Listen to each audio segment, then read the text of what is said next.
녹색전환연구소의 지현영 부소장님을 모시고 오늘 그린워싱에 대한 이야기를 하고 있습니다. 두 번째 이야기로 그린워싱이 좀 왜 위험한가에 대한 이야기를 나누고 싶습니다.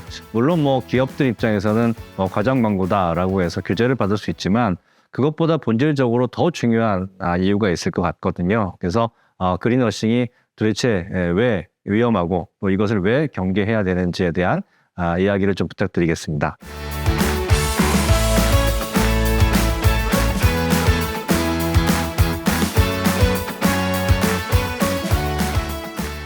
제가 그린워싱 경계하기라고 이제 제목을 붙였는데요.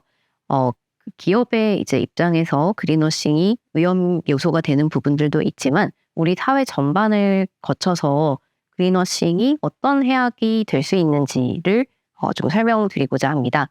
그린워싱이 이제 위험한 이유는 그 기후변화를 비롯한 환경 문제 대응에 있어서 투명성을 이제 더해하고 또 한정된 자본을 이용을 효율을 떨어뜨린다라는 점, 그리고 기후변화 대응을 지연시키고 이런 그린워싱 활동으로 인해서 녹색 제품에 대해서 이제 관심을 가졌던 소비자의 신뢰가 상실될 수 있다라는 그 4가지 지점을 이제 꼽아보고자 하는데요. 이제 이 부분은 앞서 말씀드린 대로 그 단순한 하나하나의 그 그린워싱을 행하는 기업에 대한 위험 요소라기보다는 우리 사회 전반에 있어서 그린워싱이 미치는 이제 해악을 이야기 드린다라고 할 수 있겠습니다. 그린워싱의 이제 동향을 보면 지난 그 10년간 그린워싱이 이제 상당히 많이 발생하는 것들을 이제 볼 수가 있습니다. ESG 경영에 대한 이제 관심과 또 ESG 투자가 이제 상당히 많아지게 되는 어떤 2018년을 기점으로 특히 유럽연합이나 북미를 중심으로 그린워싱이 많이 발생하고 있는 것을 이제 볼 수가 있고요. 특히 특정 업종에서 그린워싱이 더 많이 발생한다라는 것을 볼 수가 있는데요. 가장 많이 발생하는 곳은 이제 석유 회사입니다. 그리고 금융회사, 또 식음료 회사 순으로 이제 꼽히고 있는데요.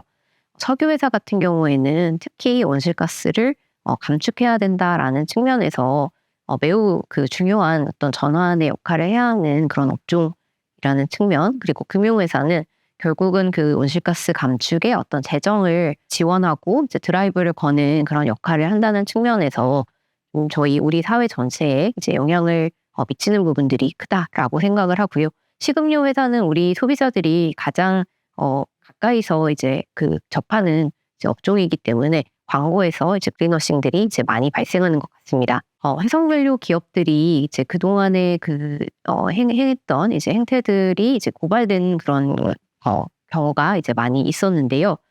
그동안 이제 기후위기와 그 해결책에 대해서 대중과 정책 위반자들을 혼란스럽게 함으로써 기후행동을 지연시키기 위해서 수십 년 동안 수십억 달러 규모의 그 허위 정보, 선전, 그리고 로비 캠페인 등을 이제 진행했다라는 것들이 이제 밝혀졌습니다.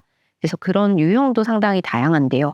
기후변화를 부정한다던가, 기후변화의 불확실성을 강조한다던가, 또 경제적 공포감을 준다던가, 책임을 회피한다던가, 또 해법을 이제 오도해서 어떤 천연가스라던가, 오일, 그 재생에너지, 바이오 그 연료 이런 것들이 모두 다 어떤 해법이 될 수 있다라는 식으로 이제 오도하는 그런 광고들도 이제 있었는데요. 결국은 이런 그 수십 년 동안의 이런 노력들이 어느 정도 우리가 기후변화 대응을 하는 데 있어서 좀 영향을 미쳤고, 이런 부분들 때문에 전 세계적으로 화석연료를 상대로 해서 여러 기후 소송들이 현재 이제 발생하고 있는 그런 상황입니다. 그럼에도 불구하고 최근에도 그 대규모 석유 기업들이 녹색 마케팅에 투자하는 규모와 또 녹색 투자에 실질적으로 녹색 투자에 그 자금을 실는 그런 규모를 비교해 봤을 때 마케팅에 훨씬 더 많은 그 규모의 이제 지출을 이제 하고 있는 것들을 이제 볼 수가 있고요. 또한 그 어떤 인력적인 면에서도 광고를 하는 그런 인력들을 상당히 많이 채용하고 이 부분의 비용을 많이 쓰고 있다라는 것들이 노출이 되고 있습니다. 반면에 이제 그 청정에너지 투자와 관련해서는 그 전 세계적으로는 이 청정에너지 투자가 상당히 많이 늘어나고 있는 것들을 볼 수가 있는데요. 반면에 이제 화석연료 기업 경우에는 2021년과 2022년 현금 지출의 1%만 저탄소 기술에 이제 투자를 하고 실제로 그 순이익이 상당히 많이 증가했음에도 불구하고 이렇게 재생에너지나 CCUS 등 청정 에너지에 대한 투자가 이제 미비하다라는 것들도 보여지고 있습니다.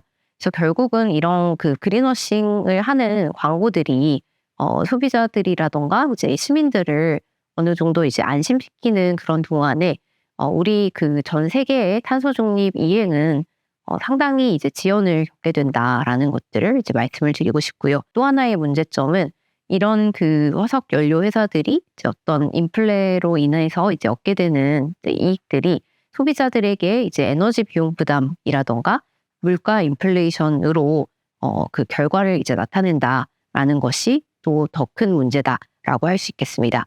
그래서 기후 변화라는 것에는 어떤 그 불평등과 어떤 부정의가 이제 내재되어 있는데 이러한 불평등과 부정의가 상당 부분 이제 계속 유지되게 되는 그런 것들도 이 그린워싱의 좀 장기적인 위험성이다라고 이제 할 수 있겠습니다. 국내에서도 상당히 많이 이제 발전 5사라던가 이제 석유화학 회사들이 친환경, 탄소 중립과 관련된 광고들을 이제 많이 하고 있는 것들을 보고 있어서 아직 우리 국내에서 그렇다면 이것과 비교해서 어느 정도의 청정 투자를 하고 있느냐라는 것들을 따져보지는 않았지만 조금 다소 이제 의구심을 갖게 되는 그런 부분들이 이제 있는 것 같습니다. 이런 그 전 세계적인 이제 흐름으로 인해 아예 화석연료 광고를 금지해야 된다라는 그런 움직임들도 있습니다. 마치 그 담배 광고처럼 그 화석연료 광고도 이제 금지해야 된다라는 그런 법안들이 채택되고 있는 동향들을 볼 수가 있는데요. 프랑스 같은 경우에는 화석연료에 대한 광고를 금지한 이제 최초의 국가입니다. 휘발유 제품이라던가 석탄, 광산, 연소 에너지, 수소함유, 탄소 등 화석연료와 관련한 모든 에너지 제품에 대해서 2022년부터 그 광고를 금지하고 있고요.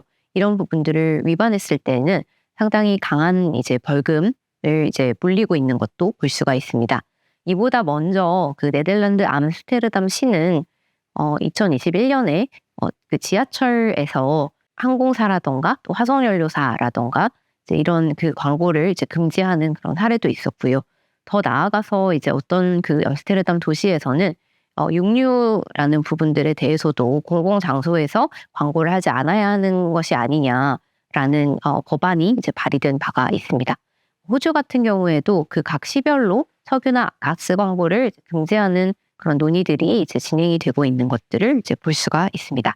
이렇게 사례를 말씀해 주시니까 그린워싱이라고 하는 것이 정말 뭐 기업들도 단순히 어떤 광고만 조심하는 것이 아니라 우리 시민이나 소비자들도 정말 이 화석연료 문제의 심각성을 잘 알아야 되겠다라는 생각이 좀 들었습니다.